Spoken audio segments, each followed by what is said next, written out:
Olá e muito bem-vindos a mais um vídeo de inglês jurídico. Eu sou a Bruna Holmes, professora e advogada, fundadora do curso Inglês Jurídico Prático e criadora da metodologia do Inglês Jurídico Prático. Hoje eu estou aqui para falar com vocês sobre a armadilha da fluência. A gente vai falar um pouco sobre superar essa armadilha da fluência. O que que é a armadilha da fluência? Bom, a armadilha da fluência é achar que você precisa ser super fluente no inglês para você começar a assumir tarefas e papéis que requerem uma prática no inglês, uma comunicação no inglês. Muitas vezes, um advogado acha que ele não pode atender um cliente de fora porque ele não é mega fluente no inglês, porque ele não fez intercâmbio, porque ele não morou fora. E isso não é verdade. Por quê? Porque quando a gente supera essa armadilha da fluência, com uma estratégia que eu vou explicar para vocês aqui nesse vídeo, você consegue sim atender diversos advogados. O que que é importante? Importante é você ter um know-how técnico que vai solucionar o problema do seu cliente e conseguir transmitir para o seu cliente o que que você está fazendo para resolver o problema dele. Advogado resolve problemas. Então, se você não consegue transmitir a forma pela qual você está resolvendo o problema do seu cliente, fica difícil você só ter o know-how técnico. Mas para você transmitir aquela ideia do que você está fazendo para o seu cliente, você não precisa ser mega fluente. Sim, você vai precisar falar inglês, mas existem estratégias que você consegue encurtar esse caminho e muito. O que que eu quero falar com isso? Vamos superar a armadilha da fluência. Você não precisa ser extremamente fluente. Você precisa fazer uma imersão reversa. O que que é imersão reversa? É você começar pelo final. O que que você precisa explicar para ele? Se você precisa explicar para o seu cliente, vamos dizer que você é um advogado trabalhista. Você precisa explicar para o seu cliente os impactos decorrentes de um reconhecimento de um vínculo trabalhista ou, enfim, cálculos de férias. Eu não sou muito boa em direito trabalhista, eu estou usando aqui só como exemplo mesmo. É, Se você trabalha com direito trabalhista, existe uma série de termos que você com certeza vai usar sempre, todos os dias, no seu dia a dia de trabalho. Férias, 13º, empregado, empregador, é, vínculo, FGTS, tudo isso são termos que você acaba usando com muita frequência no seu dia a dia.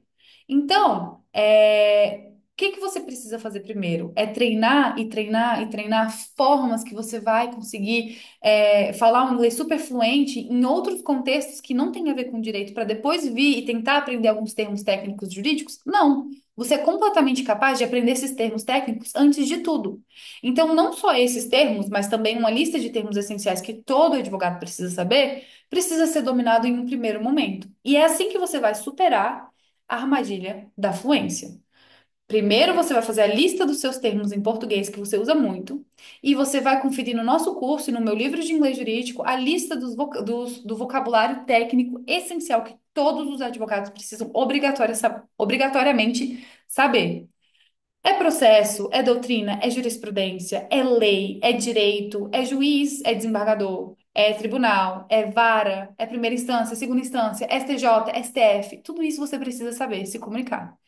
Depois que você aprende isso e você coloca a sua lista do que você realmente usa no dia a dia e cria o seu próprio glossário, você está pronto para começar a realmente conversar com o seu cliente. No meu curso, eu mostro também outros métodos de você contextualizar o vocabulário, de você adquirir mais vocabulário, de soar mais natural quando você fala inglês. Mas o fato é, quando você consegue descrever uma estratégia para o seu cliente em inglês, muitas vezes você vai se destacar muito mais no mercado do que aquelas outras pessoas que tecnicamente poderiam até ser superiores, mas não conseguem transmitir isso para o cliente. Você vai ganhar a confiança do seu cliente. E a forma que você vai fazer isso é, primeiro, preencher essas lacunas daquele vocabulário técnico que você usa todos os dias. Ótimo, perfeito. O vocabulário técnico está ali e você tem condições de usá-lo sempre. Você consegue decorar facilmente. Não vai ser uma lista muito extensa. É uma lista que, de forma bem surpreendente, acaba sendo bem curta, porque é sobre a sua prática, sobre a sua especialidade. Beleza. Mas e a comunicação oral, quando você está lá conversando sobre determinado assunto? Você é um advogado que fala um inglês intermediário bom, assim, você sabe chegar, pedir um cafezinho quando você viaja para fora. Você consegue perguntar onde fica o banheiro, para que lado é a saída. Mas quando chega aquele momento de falar sobre os termos técnicos, você congela e tem super medo, porque algum termo pode não estar naquele seu glossário. O que que você faz? Bom, é aí que entra o método que eu ensino no meu curso, que é eu explicar o conceito por trás do termo. Se você tem um termo que você sabe, obviamente você vai usar. Parabéns, excelente estratégia. Mas e se for um termo que você não sabe? Se for um termo que você até sabia, mas você esqueceu? Ou se for um termo que sequer existe no outro idioma, né? Às vezes, por exemplo, FGTS é algo extremamente específico do nosso ordenamento aqui. Como que você vai traduzir isso? Bom, criar um nome correspondente no inglês não vai dizer muita coisa para quem não opera num sistema que tem esse termo também. Então, você precisa explicar o conceito por trás do termo. A partir do momento que você se desprende disso e explica o conceito, tá tudo certo. Exemplo. Você está explicando para o seu cliente um caso. Você sabe falar petição inicial, contestação, réplica, você sabe falar juiz, você sabe falar sentença, você sabe até uns verbos ali para conectar tudo isso. E tá tudo bem, a comunicação tá ótima. E você precisa dizer para o seu cliente que agora o status do processo é o seguinte: os autos estão conclusos no gabinete. Cara, você não lembra como é que fala conclusos no gabinete. Como que você vai traduzir isso? Bom, na verdade, você não lembra porque essa expressão ela não existe. De fato, os autos podem ir conclusos ao gabinete, mas eles não têm uma expressão pronta como a nossa. Então, como que você vai traduzir isso para o inglês? Conceito por trás da expressão. O que que é a conclusão dos autos? Eu falando para minha avó hoje, eu, vó, os autos daquele seu processo estão conclusos. Ela não vai entender nada. Ela é leiga. O que que eu preciso fazer? Explicar o direito para o leigo. Vó, aquele seu processo, ele está na mesa do juiz, está no gabinete do juiz. Estou aguardando que ele tome alguma decisão, em relação àquele último pedido que eu conversei com você que a gente ia fazer. Pronto, ela entendeu. O que que eu vou fazer no inglês? A mesma coisa.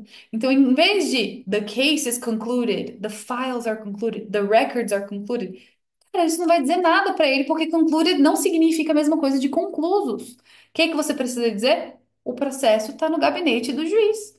The case, o processo, ou então os autos, the files, the records, are in the judge's chambers. Tá no gabinete do juiz. Chambers, gabinete, juiz, judges. Are in the judge's chambers. Aguardando a decisão. Awaiting for a decision. E é isso. Na medida em que você se desprende de sempre ter que traduzir um termo por outro, e você começa a adquirir muito, a vivenciar mais o inglês, usando as estratégias que eu demonstro no meu livro e no meu curso, você vai passar a ver o inglês jurídico como um aliado na sua carreira, uma ferramenta que vai te fazer deslanchar e não algo, um obstáculo que te impede de evoluir. Espero que vocês tenham gostado desse vídeo e é isso. Tchau, tchau.